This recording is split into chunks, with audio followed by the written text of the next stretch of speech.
Today's episode is supported by AIDS-Free Pittsburgh. There are more than 5,000 people living with HIV in southwestern Pennsylvania, and the Ryan White HIV/AIDS program provides support services to help them get the care they need. That includes assistance with things like healthcare, medications, housing, transportation, food, and treatment for substance use disorders. Visit AIDSfreePittsburgh.org to learn more.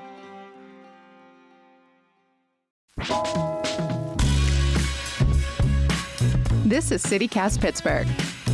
I'm Megan Harris, and here's what Pittsburgh's talking about. Self-driving cars have been in Pittsburgh for a minute, but these days, Waymo seems to be leading the charge. And it also seems like they're suddenly everywhere. You know them when you see them, usually white cars or blue vans covered in cameras and sensors and this little spinny thing on top. That's the technical term. And for better or worse, Pittsburgh remains an amazing testing ground for these companies.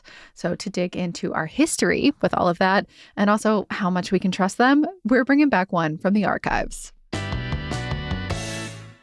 Joanne, I'm wondering if you've seen this trend on social media where people are celebrating 2016, like posting old selfies or memes or like mimicking that aesthetic.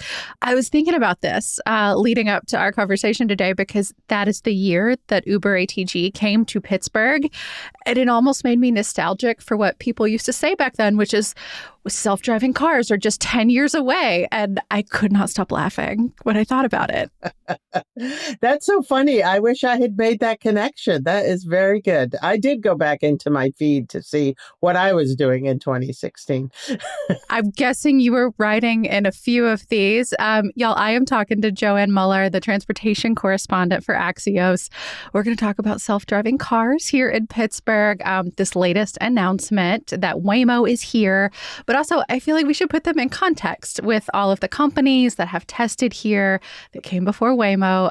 And Joanne, you have been here really for all of it, floating in and out of town and all over the nation. That's right. Yeah, I covered the auto industry forever. And around that time, 2016, 2017 was sort of peak hype for autonomous vehicles. I used to work for Forbes and I was mostly covering the auto industry, and Axios called me up and said, "Hey, we're going to start a newsletter about autonomous vehicles twice a week, writing only about autonomous vehicles." And I was like, "Really? Do you think it might be a little early?" And they said, "Well, we just think it's going to change the world." So, I think they're right about that in the long run, yes.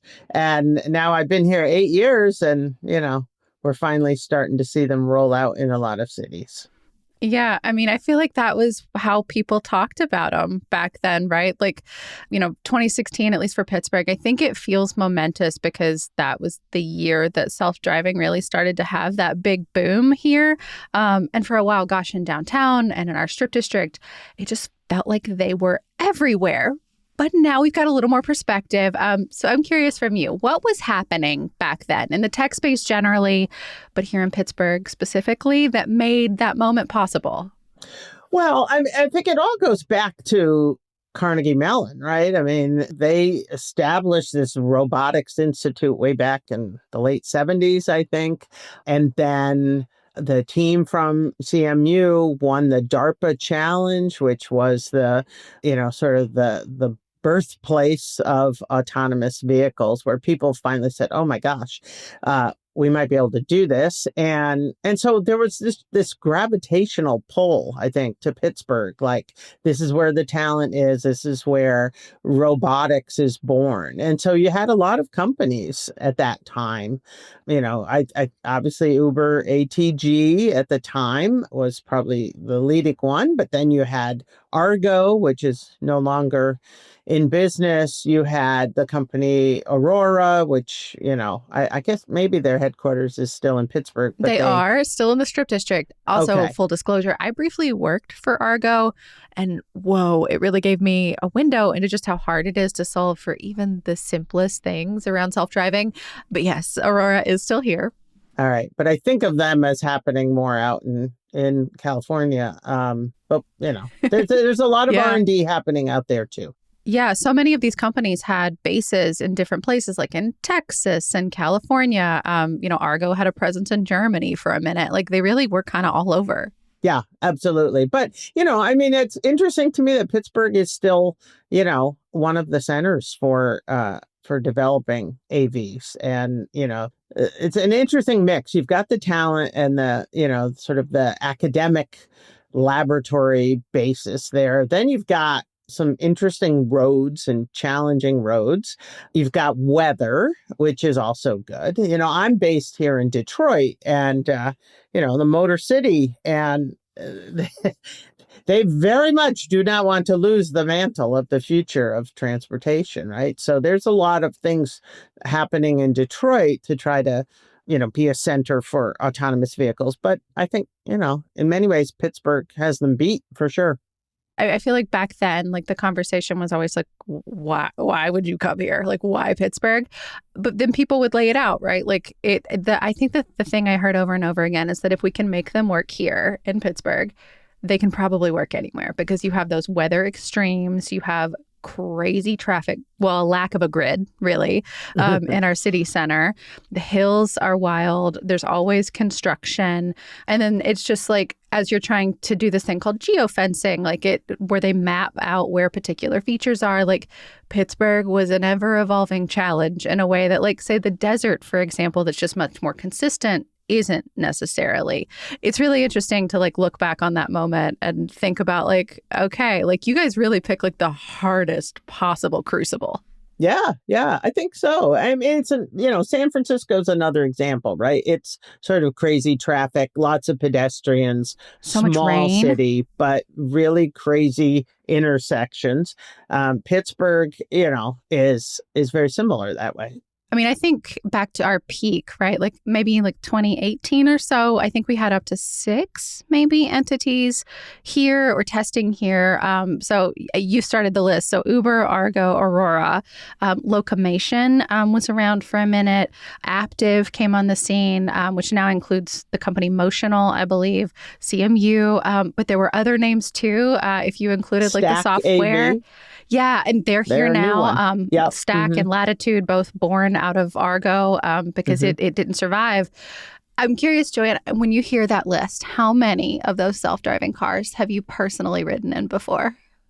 Ooh, that's a good one. Let's see. Well, maybe I should go with the ones I never did. Locomation. Those are big rigs, so those are trucks. It's a little bit different. Yeah. I haven't yet ridden in the Stack, but I hope to. I've ridden it in all of them pretty much, except for those couple I mentioned at some point or another, usually with a safety driver. Now it's getting to the point where you can go without a safety driver in a few of these. Did you experience any features or anything in any of those cars that maybe made the experience feel safer to you? Well, I had a really great experience in a Waymo in Los Angeles that I think is worth sharing because to me, it was the best thing that could have happened. The car hit a pothole, a really big pothole. We know to the point where I had my head down. I think I might have been trying to do some business on my phone and it was like, bam. And I was like, oh, what the hell just happened? And that was the best part was that the car said, I got on my phone, I got in the car a message and I got an audio voice that said, we are aware of an incident. The car is pulling over. Please stay buckled in your seat unless it's an emergency while we review the situation. And so here I was on this pretty busy road in LA. It was like a 4 or 6 lane thoroughfare. It wasn't a highway, but it was a busy road. And there's no shoulder. So I'm parked in a lane with the flashers on. And I'm like, oh, what's going to happen? What's going to happen? And in about 30 seconds, I got a message that said, everything is fine. We're going to proceed. And so I presume there was some sort of electrical or electronic way for them to check the vehicle to see if it had a flat tire from the pothole. It was a very large bang. And so I found that fascinating because it convinced me that it would be okay if something went wrong. Like there was somebody that was watching out for me remotely that was either looking into the car, looking around the car, or had sensors that at least were telling them the tires are still inflated. And we carried on without incident. And it was like, to me, the best thing that could have happened. I mean, isn't that interesting, though? The thing that reassured you was knowing that somewhere there was a human touch to all of this, confirming what you were experiencing in the car. Yeah. Right. Now, I've read plenty of stories out there about people who have had weirder and, not good experiences. Remember, there was a guy who was trying to get out at the airport, I think, and the car just kept circling. He couldn't get out. Very recently, there was a power outage in San Francisco where a whole bunch of cars got stalled. These are not good for the AV industry, and these problems have to get resolved. But I'm just telling you, my own personal experience has been really excellent.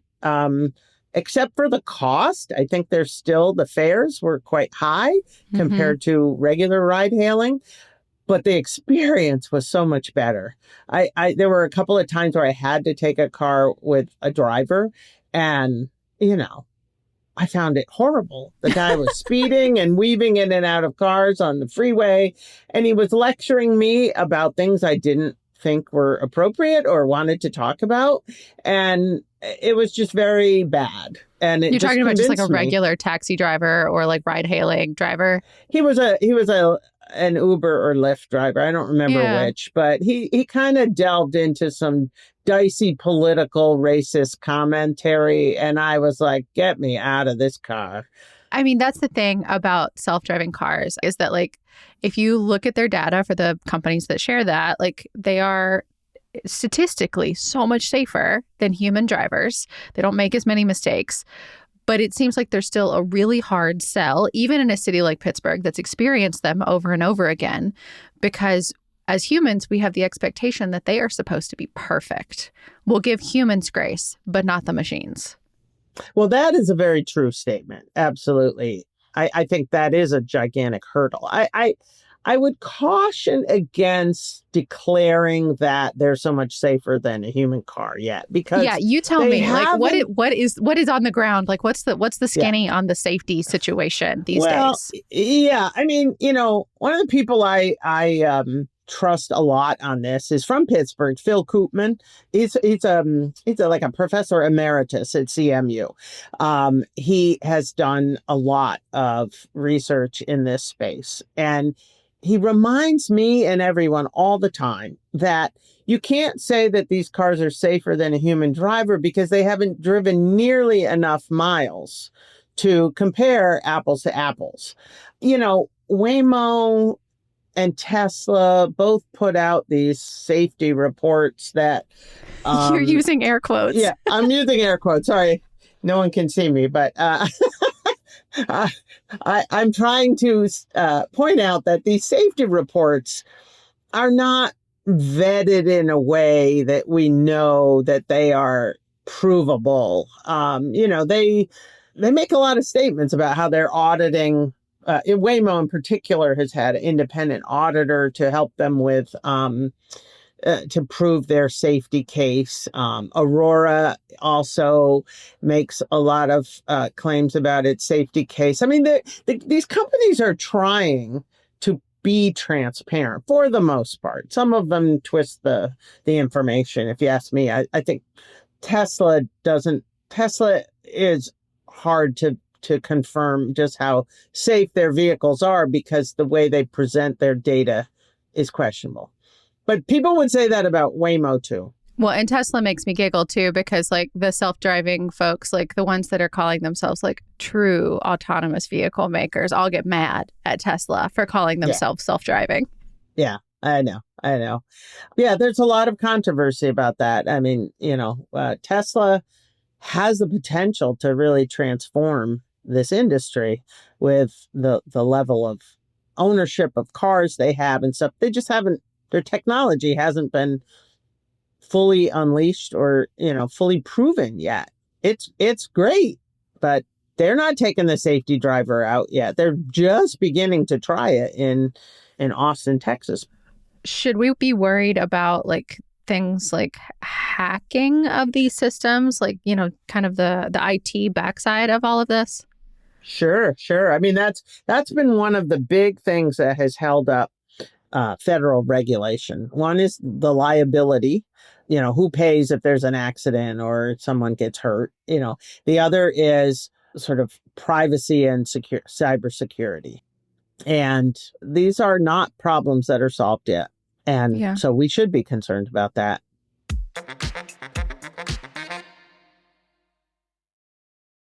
CityCast Pittsburgh is brought to you today by Handmade Arcade. If you're looking for a fun way to shop local and discover Pittsburgh's next generation of makers, may I recommend Handmade Arcade's Emerging Craft Market. It's all going down Saturday, August 29th from 9 a.m. to 6 p.m. at the Energy Innovation Center. If this sounds familiar, it used to be called the Spring Market. There'll be 70 plus local emerging artists and makers, all in the first 5 years of their handmade business. It's your chance to discover them early, tap into local talent before they become the next big thing. In addition to shopping, you can also do activities. There'll be live demos, food trucks. Hopefully it's going to be a great day out for friends, for families, and for anyone who loves supporting small businesses. Tickets are pay what you can, but registration is required. Free tickets are available for anyone who needs them. Reserve yours in advance at handmadearcade.org. Come support local artists early in their creative journey and discover your next favorite maker.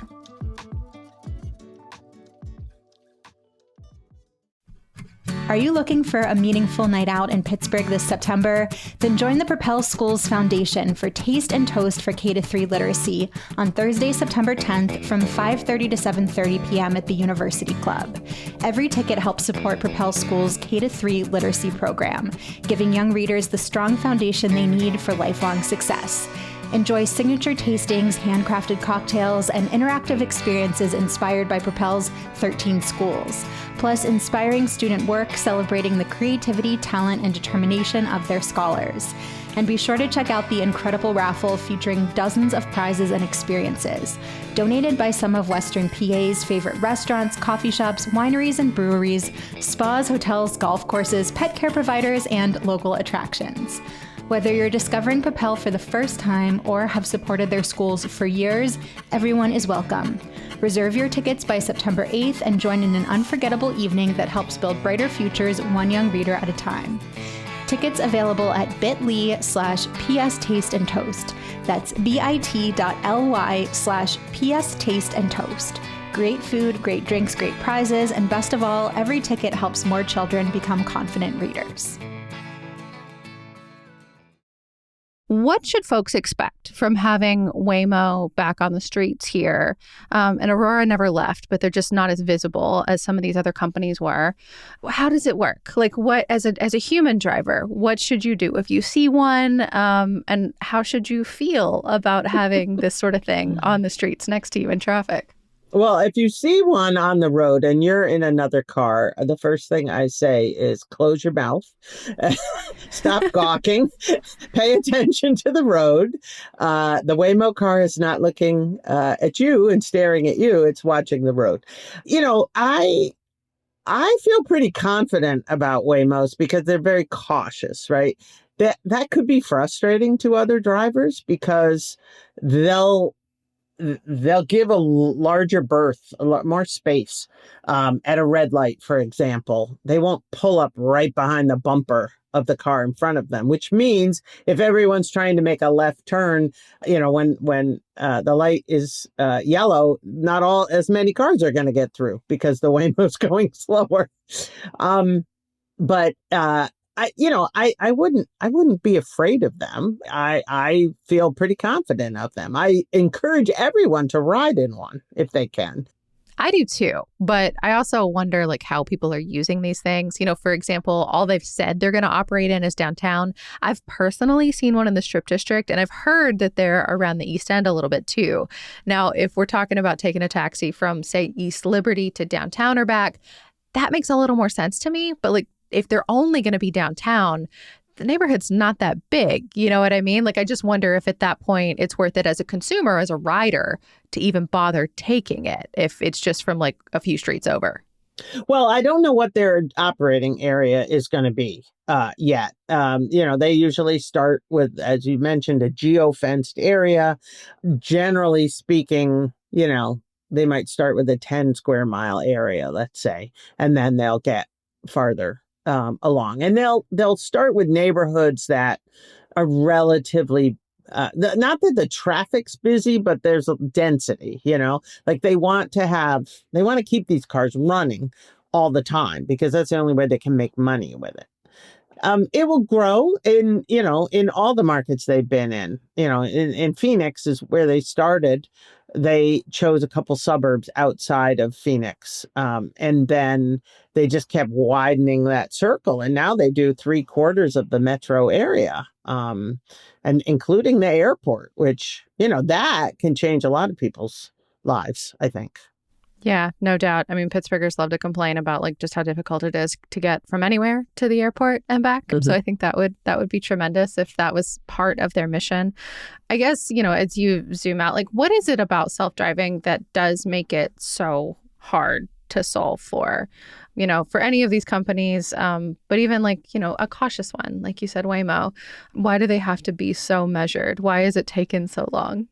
Well, look, lives are at stake for one thing, right? So the technology itself is really hard. They got the easy part done rather quickly. And then it was that last 2 or 3% that has taken the 10 years. They call them edge cases, the things that you don't anticipate, that don't come up in normal traffic. You can't program them into a car unless they happen and you know what would happen, right? And so that's why there's sort of a new approach where they're using AI to accelerate this learning right now. And I think that's why you're seeing so many announcements around autonomous vehicles, because they're learning a lot faster. And that's a good thing. But the other thing is that you can get a robot to drive on a road. Okay, whoop-de-doo. But it has to serve people's, their needs. It has to make sense economically. There has to be somebody who's going to clean the cars and refuel them, recharge them. All of that operationalizing a robotaxi is as hard as it is to write the software code for them to drive. And I think that's where we are right now. It feels like robotaxis are everywhere, but they're not. And they're just beginning. And it's going to be bumpy in the convenience department for a while. I mentioned in LA, I spent a whole day driving in Waymos. And the last two that I was in, one of them smelled like dirty diapers and the other one smelled like weed. And I was like, Sort of hard to solve for. Yeah. What do you do about an odor? Yeah, the car is clean. It looks clean. I asked Waymo about this, and they said in between rides, they have a sort of a spritz of fresh air that comes out of the dashboard. But it did not solve either one of those two things. How far away do you think we are from that, like the business case feeling scalable, like not just in Pittsburgh, but in any city? I think 5 to 10 years, maybe. Would you have said the same thing in 2016, 5 to 10 years from then? Yeah, I remember just those goalposts kept moving. 2020, 2021, 2022. I mean, there was a pandemic in the middle of that. Like, I'll give them that. Yeah. With some of the companies that we do still have, Stack, and I think Latitude does still have a presence here, Aurora, and those. Like, what's your outlook for them? We heard so much about all of them for a long time. Yeah. It feels quiet now. I'm wondering if that caution, that quiet is a good thing. Well, Aurora has been quite active, actually, but not in Pittsburgh. They have been running their trucks without a driver in Texas. They went completely driverless in April of last year with one of their partners, and they made a big deal about it. We're the first one to go driverless. And then they didn't put the driver back in, but they put a monitor in the vehicle. Yeah. I've heard them called pilots before too, where like a human can intervene, but they're usually choosing not to. Right.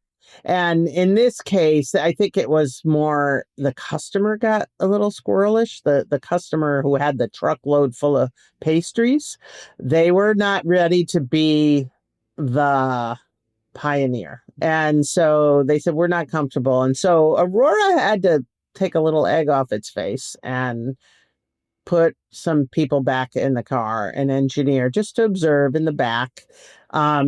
It was not a good PR moment for them. But since then, they are expanding continually in Texas. They've got 2 or 3 different routes now, long routes where they're delivering goods for specific customers without anyone in the driver's seat. And, you know, that's, if we think about all the accidents that happen with trucks, just think about heavy trucks and how scary it is to be driving next to one of them. I have several truck drivers in my family, one of which lost his life on the road in one. So wow, very I'm familiar. Sorry to hear that. Yeah. It's a dangerous business, and it's very difficult too on the physical, the physical health of a driver. And so that's been Aurora's whole argument here: is we're going to make driving better for truck drivers, and we're going to make it better for the rest of the people on the road. Now, the Teamsters Union is very opposed to autonomous trucks, and certainly in California and some other places, they're getting a lot of traction to prevent these things from coming. So I think that still has to be worked out. Chris Urmson, who is one of the Pittsburgh natives who runs Aurora, he has been pretty outspoken, saying, we need to take the driver out, not leave him in. And we're doing good for the world. So we'll see what happens with that. Still seems to be a bit of a hard sell. But to that regulatory piece here in Pennsylvania, I understand why it's more challenging potentially to, have routes like that here in PA, just again, because of our weather, like it's less consistent than maybe a Texas. But, these companies were successful in lobbying our state legislature to allow for completely driverless operations. But to my knowledge, no one is doing it. No one's done it. Not in Pennsylvania, as far as I know. Waymo would be the first. Yeah. But, Pennsylvania was, honestly, as I think back on it, Pennsylvania was at the forefront legislatively, regulatory, in kind of trying to prepare for this day. And so here we are. Yeah. All these car companies or car suppliers like Aptiv want to be involved in this space because it is the future. One of Aurora's co-founders is now running product development at General Motors because he's working on personal autonomy. So this is where we're going. How fast we get there is still a little unclear. But, baby steps, and then all of a sudden, boom. I like to look at it this way. I'm a bit older than you, but by the time they take away my driver's license, I believe I will be very mobile because I will be able to take an autonomous vehicle anywhere, which is a great thing. Joanne, I feel confident that should that day arise for you specifically, you're going to be leading the trainings at the facilities, telling everybody how to do this sort of thing and how to have the best experience. That would be fun. A new career. Yeah. Joanne, thank you so much. All right. Great to be here. Thanks. That is all for today here on CityCast Pittsburgh. Reminder, we did record this earlier this year. Since then, Waymo has gotten clearance from the state to test fully autonomously. But for now, the company says they're still using human safety drivers. There's also been a lot of confusing reporting about Waymo's exact operating area. We have spotted them downtown in the Strip District, the East End, in the South Hills, even on the highways. But it's sort of unclear if there are any paying customers in them yet. You can support us, CityCast Pittsburgh, and get some delicious classic swag of your choosing by becoming a CityCast Pittsburgh neighbor at membership.citycast.fm/Pittsburgh. Head over to our Insta if you want to peep the goods before you pony up. We are also planning a member event very soon to say hello in real life to everyone who has been so kind to join. We'll be back tomorrow with more from around the city. We'll talk to you soon.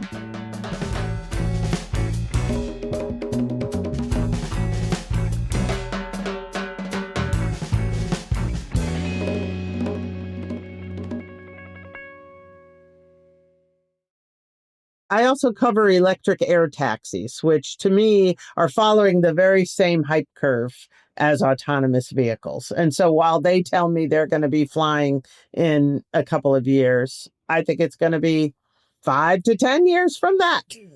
What's an electric air taxi? How is that different than an airplane? It looks like a cross between a drone and a helicopter, and it has like 4 passengers. And these are going to be shuttling people to the airport over the robo-taxis. And that's going to start in places like New York, LA, Chicago, Dallas. Yeah, I'm looking at a photo of this thing. This looks like some rich people shit, Joanne.